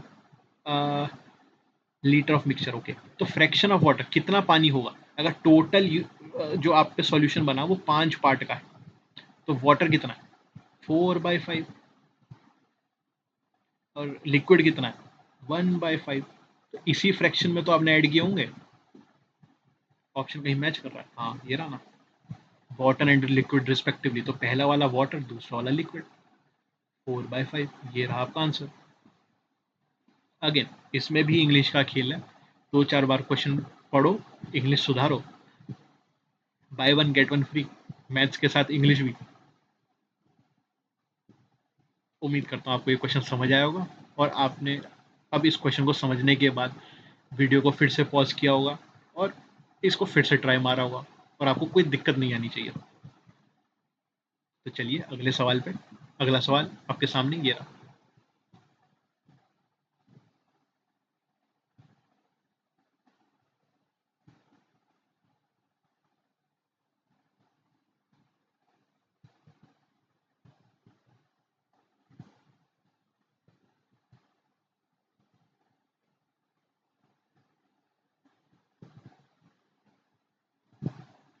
उम्मीद करता हूँ आपने वीडियो पॉज किया होगा और इस क्वेश्चन को अटेम्प्ट किया होगा, और आपसे क्वेश्चन बना भी होगा। बट अगर आपसे क्वेश्चन नहीं बना तो डरने वाली कोई बात नहीं है, आप एकदम सही जगह पे, आप सीखने आए हैं और आप सीख के ही जाएंगे। तो चलिए इस क्वेश्चन को बनाना सीखते हैं। तो क्वेश्चन कह रहा है, Varun started a business with an investment 3/5 of that of Atul, okay. Varun और अतुल दो लोग हैं, और कोई लोग हैं, नहीं।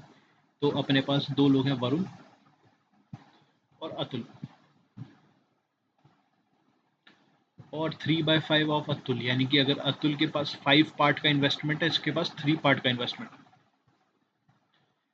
Atul joined Varun after 9 months. Atul ने ज्वाइन किया है वरुण को 9 महीने बाद। 9 महीने बाद, okay. Varun left after 3 month of Atul joining, तो 9 महीने बाद यानी 12 कह ये रहा है, और टोटल 1.5 साल। 1.5 साल का मतलब 18 महीने, तो टोटल टेन्योर आपका 18 मंथ्स का है।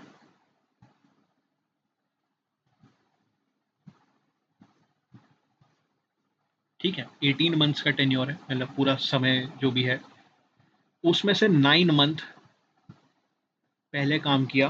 किसने काम किया? वरुण ने।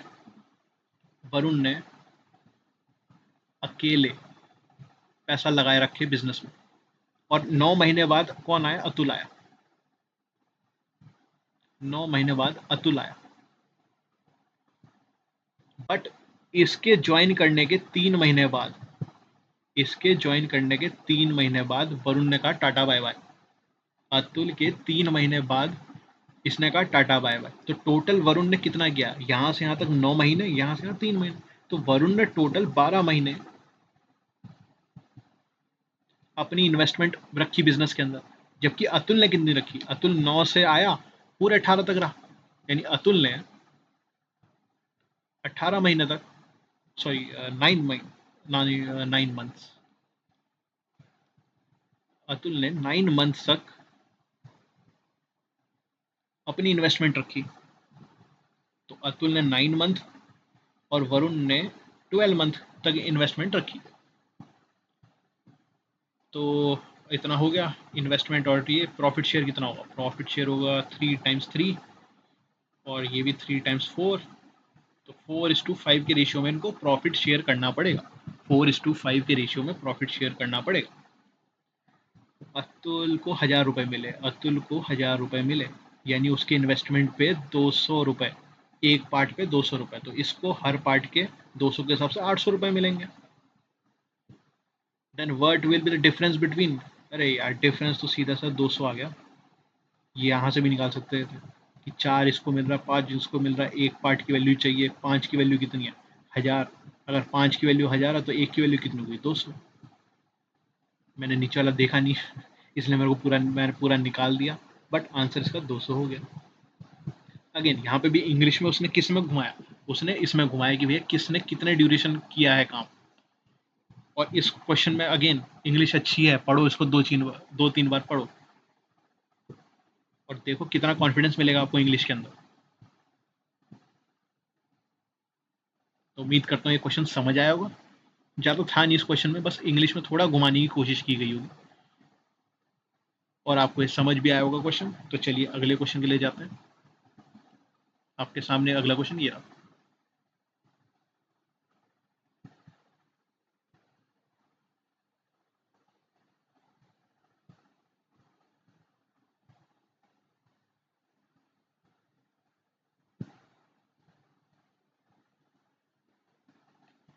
उम्मीद करता हूँ आपने वीडियो पॉज किया होगा और इस क्वेश्चन को अटेम्प्ट किया होगा, और ये क्वेश्चन आपसे बना भी होगा। बट अगर आपसे क्वेश्चन नहीं भी बना तो डरने वाली कोई बात नहीं है, आप एकदम सही जगह है। आप यहाँ सीखने हैं तो सीख के ही जाएंगे। तो चलिए क्वेश्चन को सीखते हैं। अमित ने मंथली 25% मंथली सैलरी खाने में खर्च की, फूड में खर्च की, और ये अमित का ऐसा ऐसा होना चाहिए, इंग्लिश अपोस्ट्रोफी एस, नाउन के साथ अपोस्ट्रोफी एस की। अमित की मंथली सैलरी है ना, इंग्लिश भी सीखने को मिल रही है देखो। 20% इन 20% इनकम स्पेंड ऑन रेंट, यहाँ पे भी इनकम होना चाहिए। क्वेश्चन कैसा कैसा टाइप हुआ ये? And 30% of the remaining is spent on entertainment, okay. 25% salary food में खर्च हुई, ठीक।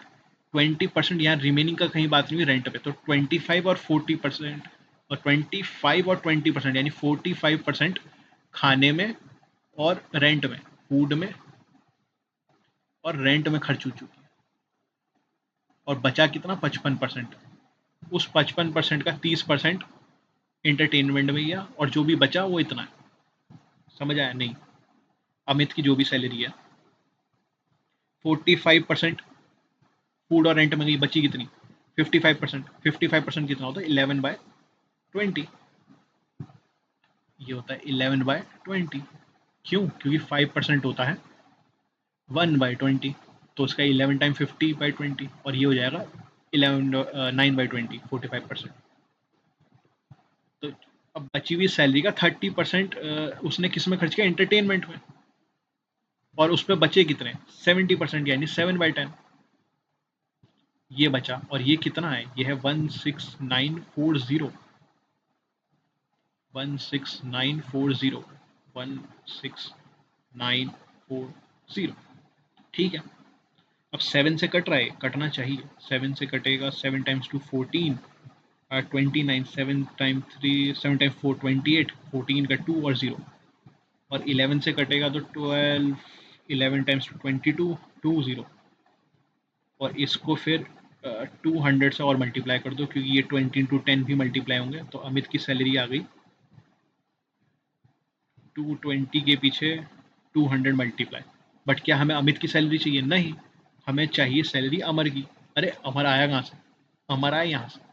If the monthly salary of Amar is 20% more than Amit, 20%, 20%, 1/5। Amit से 20% ज्यादा है। 20% यानी कि अमर की अमित से सैलरी 20% ज्यादा है। 5 से एक ज्यादा 6 है। तो इस चीज को 220 इंटू 200 इंटू 6/5, 5 से जाएगा। इसको काट देते हैं। ये कितना हो गया? 4, 4, 6 और 2 12। इन दोनों का मल्टीपल होगा 1200। 1200 को 44 से करोगे तो 12 4 48, 48 का 480 इंटू 48, 825। तो ये बनेगा आपका 528 के पीछे 20। ये अमर की सैलरी होनी चाहिए।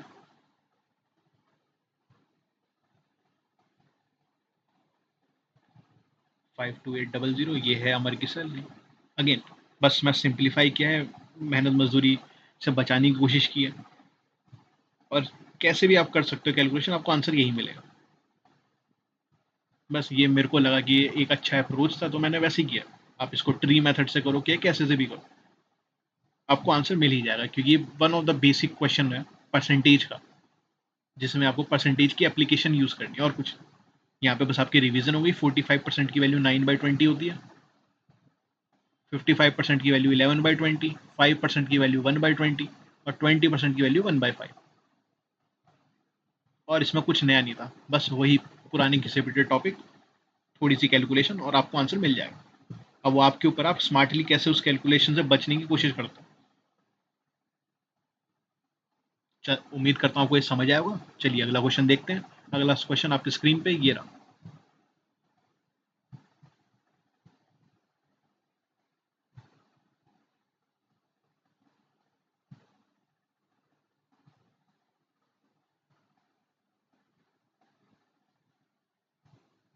उम्मीद करता हूँ आपने ये वीडियो पॉज किया होगा और इस क्वेश्चन को अटेम्प्ट किया होगा, और इस क्वेश्चन को अटेम्प्ट करने के बाद आपसे क्वेश्चन बना भी होगा। बट अगर आपसे क्वेश्चन नहीं भी बना तो कोई डरने वाली बात नहीं, आप एकदम सही जगह पे आए। आप यहाँ सीखना है और सीख के जरूर जाएंगे। तो चलिए सीखते हैं। तो क्वेश्चन कह रहा है कि एक फादर ने अपने 4 लड़कों में, जो 4 लड़के हैं उनका नाम ABCD है,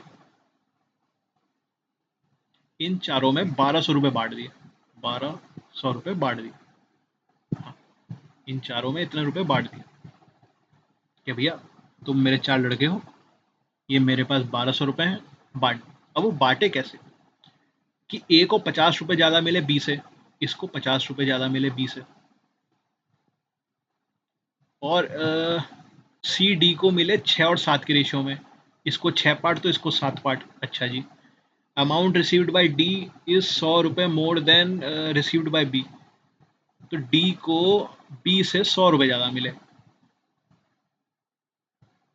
अच्छा, तो यहाँ पे एक ही चीज में काम हो सकता है। अगर इसको 7 पार्ट मिला, इसको 6 पार्ट मिला, तो 7 पार्ट जो इसको मिला है वो इससे 100 रुपये ज्यादा है, बी से 100 रुपये ज्यादा है। तो बी को कितना मिला हुआ? 7a - 100। अगर फिर से देखो, इसको 6 पार्ट मिला, इसको 7 पार्ट मिला, बट ये जो 7 पार्ट मिला है ये बी से 100 रुपये ज्यादा है। तो बी के पास कितना होगा? 7a - 100 होगा, तभी तो 100 रुपये ज्यादा 7a हुआ। बट बी से 50 रुपये ज्यादा मिला ए को, तो इधर कितना होगा?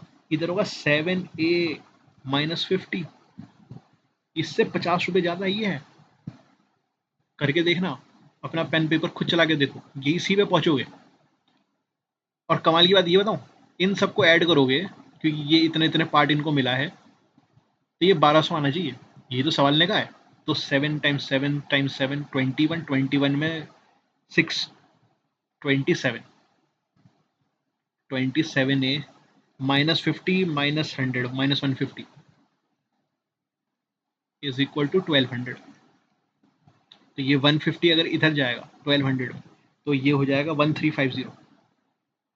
अगेन, अगर मुझे दिख रहा है, तुम्हें दिख रहा नहीं दिख रहा पता नहीं, ये होता है 13, सॉरी 13 नहीं 15, ये होता है 15 × 9 × 10।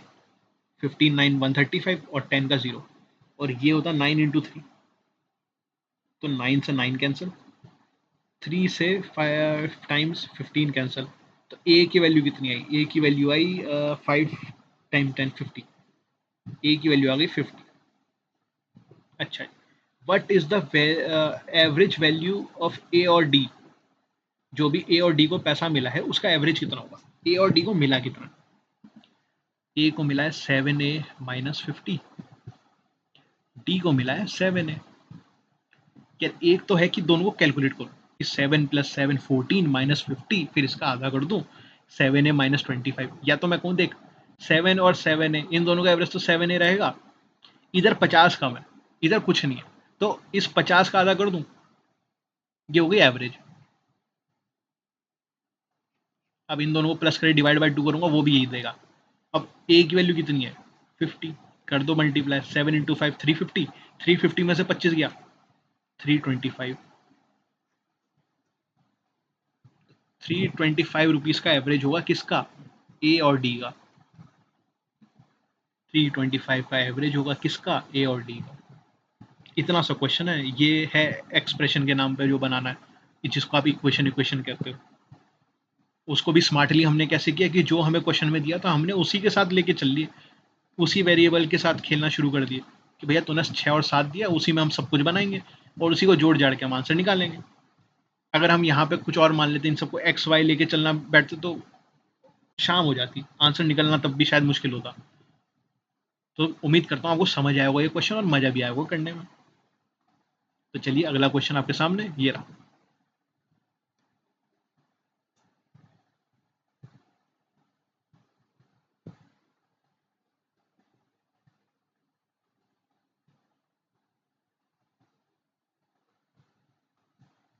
उम्मीद करता हूँ आपने वीडियो पॉज किया होगा और इस क्वेश्चन को अटेम्प्ट किया होगा, और ये क्वेश्चन आपसे बना भी होगा। बट अगर आपसे ये क्वेश्चन नहीं भी बना तो डरने वाली बात नहीं है, आप एकदम सही जगह पे। आपको ये क्वेश्चन सीखने को जरूर मिलेगा। तो चलिए इस क्वेश्चन को सीखते हैं। Two pipes A and B tank को फिल कर रहे हैं 24 और 32 मिनट में। ए कर रहा है 24 मिनट में 24 मिनट्स में, बी कर रहा है 32 मिनट्स में 32 मिनट में। ठीक है। If both pipes are open simultaneously, okay. तो हम कह रहे हैं भाई ये दोनों किससे जा रहे हैं? 8 से जा रहे हैं, 8 टाइम्स 4 और 8 टाइम्स 3, तो ये हो जाएगा 3 8 4 और 3 3 90 96 96 का ये बनता है एलसीएम। ठीक है। तो ये इनकी एफिशिएंसी है, ये होगा टोटल कैपेसिटी और ये जो टाइम टेकन। अच्छा, if both pipe are open simultaneously, simultaneously का मतलब एक साथ खुलेगा, then after how much time B को क्लोज किया जाए so that the tank is full in 18 minute. तो यानी क्वेश्चन कह रहा है कि आपको टोटल जो टैंक है वो 18 मिनट में भरना है। 18 मिनट में टैंक भरना है। ठीक है। और आप कह रहे हो कि मैं कुछ टाइम पहले बी को बंद कर दूंगा, यानी बी मेरा इतना ही चलेगा, मतलब कुछ टाइम तक बी चलेगा, उसके बाद मैं बी को बंद कर दूंगा। जब मैं बी को बंद करूंगा तो खाली ए ही चलता रहेगा, इधर ए बी दोनों चल रहे थे, यहाँ बी बंद किया, अब यहाँ केवल ए ही ए चल रहा है, तो यानी ए तो पूरा टाइम चल रहा है, ए तो पूरा टाइम चल रहा है, ए अपनी 4 की एफिशिएंसी से पूरा टाइम यानी 18 मिनट चल रहा है। कितना, तो कितना टंकी भर देगा वो अकेला? 18 टाइम 4 72 यूनिट वो भर देगा।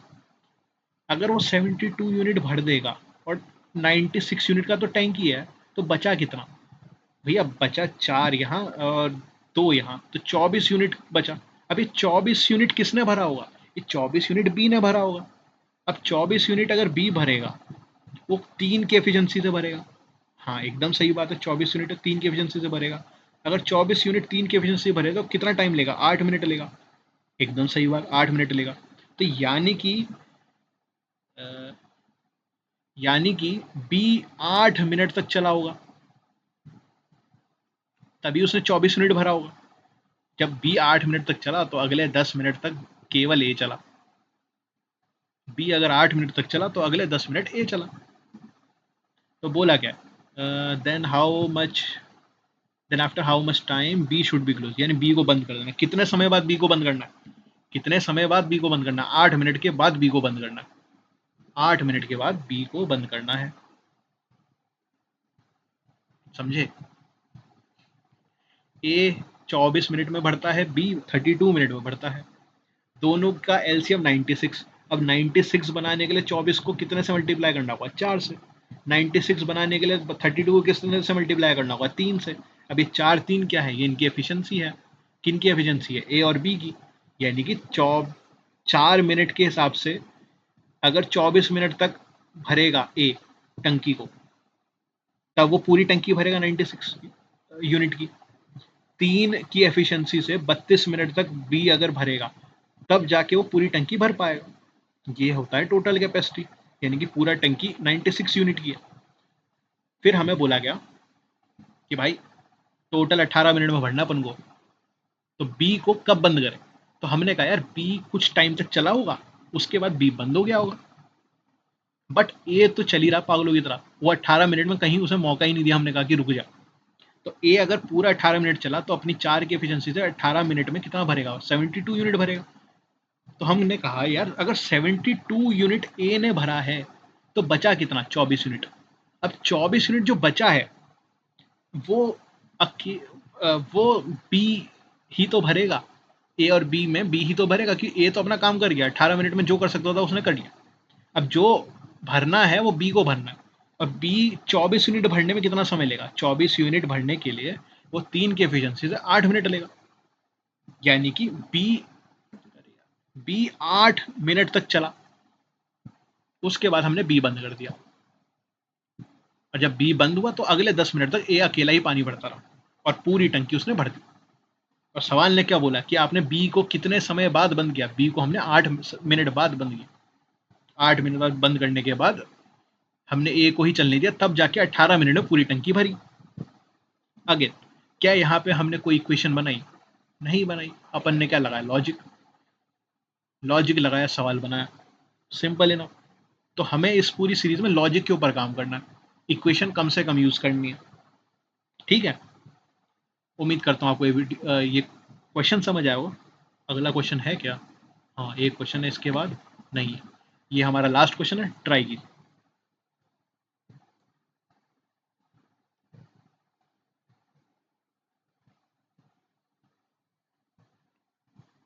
उम्मीद करता हूँ आपने वीडियो पॉज किया होगा और इस क्वेश्चन को अटेम्प्ट किया होगा। अगर आपने क्वेश्चन अटेम्प्ट किया और आपसे बना है तो वेल एंड गुड, बहुत ही बढ़िया, आपकी तैयारी एकदम सही चल रही है। पर अगर नहीं बना तो डरने वाली कोई बात नहीं है यार, आप सीखने ही तो आए हो और एकदम सही जगह आए। यहाँ अब मैं आपको सिखा के ही भेजूँ। तो चलिए सीखना शुरू करते हैं। क्वेश्चन कहता है कि अ बोट, अरे लिखने से पहले ही क्या, a boat can cover 132 kilometre upstream in इतना आवर्स। ओके, तो अपस्ट्रीम, तो जब भी मेरे को बोट वगैरह मिलता है मैं क्या करता हूँ? मैं करता हूँ बोट, वाटर, अप, डाउन, लिख लो भाई। अब बोला क्या है कि अप स्ट्रीम यानी यू की क्या दे रखा है? स्पीड 132 किलोमीटर उसने 26.4 किलोमीटर में किया। अब मुझे यहाँ पे कोई अच्छा दिख रहा है, ये डेसिमल हटाऊंगा तो 264 होता है 24 इंटू 11, ठीक। और 132 होता है 12 इंटू 11, ठीक। 11 से 11 कैंसल, 12 से ये नीचे 2, 2 से ये गया 5, तो मुझे अप स्ट्रीम तो मिल गया 5 किलोमीटर पर आवर। बहुत ही बढ़िया। स्पीड ऑफ करंट है 3, यानी वाटर की स्पीड है 3। अगर 5 ये है, 3 ये है, तो बोट क्या रहा होगा? बोट यानी कि बोट में 3 घटाया 5 आया, तो बोट 8 रहा होगा। अब 8 में 3 जोड़ोगे 11, या डाउन स्ट्रीम रहा होगा। किलोमीटर पर आवर, ये सब kilometre per hour. Then what is the difference between the time taken by boat to cover इतना किलोमीटर डाउनस्ट्रीम? अब अगेन 46.2 किलोमीटर इन 11, डाउनस्ट्रीम 11 है ना, और time taken by boat to cover 86 kilometre upstream, 86 upstream, 86 upstream 5। तो इन दोनों के बीच में समय कितना लगा होगा? तो यार 5 से करने का मतलब नीचे 2 ऊपर 2, ये हो गया 10, और 86 का डबल हो जाएगा 160 और 12 172, 17.2 आ गया ना। 172 को 10 से करोगे 17.2, क्लियर। और इधर भी 10 नीचे करो, 462 कट रहा है, हाँ 42 से कट रहा है, और 42/10 4.2। तो ये स्पीड आ गई, ये है डाउन स्ट्रीम की, ये अप स्ट्रीम अगर ट्रैवल इतना करेगा तो इसकी ये आ गया स्पीड, सॉरी ये आ गया टाइम। अब टाइम इतना है, इन दोनों के बीच का डिफरेंस निकालना है, निकाल लो भाई। ये 0 हो गया, 4 3 13, 13.0, 13.0 किधर है? ये रहा। क्या ही था इसमें, अपन ने अपना जो फेवरेट है BWUSUD लिखा, निकाला U, 5 आया, क्वेश्चन में सामने परोस के दिया 3। अगर वाटर की स्पीड 3 है, अप स्ट्रीम 5 है, तो बोट कितना होगा? 8 होगा। अगर बोट 8 है, वाटर 3 है, तो डाउन कितना होगा? 11 होगा। अच्छा, फिर उसने बोला कि 11 के हिसाब से आपने 46.2 किलोमीटर ट्रेवल किया, कितना समय लिया? मैंने कहा यार इतना लिया, 4.2। फिर उसने कहा कि 86 किलोमीटर को आपको डाउन अप स्ट्रीम में जाना है, अप स्ट्रीम 5 का है, तो 86/5 किया तो आया 17.2। कहता अगर आपने ये निकाल ही दिया प्रभु, तो इन दोनों को माइनस ही कर दो, आप इनका डिफरेंस निकालना चाहते हो, ये रहा डिफरेंस। तो हमने कहा कि भैया इन दोनों को माइनस किया, क्या आंसर आया? 13 आया, और यही हमारा आंसर है, क्योंकि उसने डिफरेंस पूछा है, और ये हमारा आंसर है। उम्मीद करता हूँ आपको क्वेश्चन समझ आया होगा। इसी के साथ हमारे आज के 20 सवाल डन, और आप सभी को थैंक यू कि आपने ये पूरा वीडियो देखा है। तो जैसी हमारी प्रथा है, अपना स्कोर कि भैया आपने 20 सवाल किए हैं, कितने आपने अटैम्प्ट किए वो भी लिखिए। आउट ऑफ 80 अपना स्कोर बताओ। आउट ऑफ 80 कैसे? फॉर करेक्ट +4, फॉर इनकरेक्ट -1, और फॉर स्किप कि आपने अटैम्प्ट ही नहीं किया, कहा कि भैया छोड़ना पसंद करता हूँ, तो 0। तो जो भी आपका स्कोर है वो कमेंट सेक्शन में नीचे लिख देना, बता देना। ये आपका एक कहते हैं बताएगा आपको कि आप कहाँ खड़े हैं अपने कंपटीशन में, क्योंकि आपके दोस्त, आपके जो कंपटीटर हैं, अगर वो इस वीडियो को देखेंगे तो वो भी अपना स्कोर यहाँ लिखेंगे, तो आपको पता चल जाएगा कि आप कितने पानी में, और आपकी प्रिपरेशन कितनी चल रही, या फिर आपको कितनी और मेहनत करनी है उस लेवल पर पहुँचने की कि आपकी 80 ठीक हो। तो उम्मीद करता हूँ आपको इस वीडियो में कुछ सीखने को ज़रूर मिला होगा। तो प्लीज़, पहली बार कह रहा हूँ, इस वीडियो को लाइक कीजिएगा और शेयर कीजिएगा अगर आपको अच्छा लगा होगा कंटेंट, इससे काफ़ी इंस्पिरेशन मिलता है। तो thank you again and again, आपको अगले वीडियो में मिलते हैं।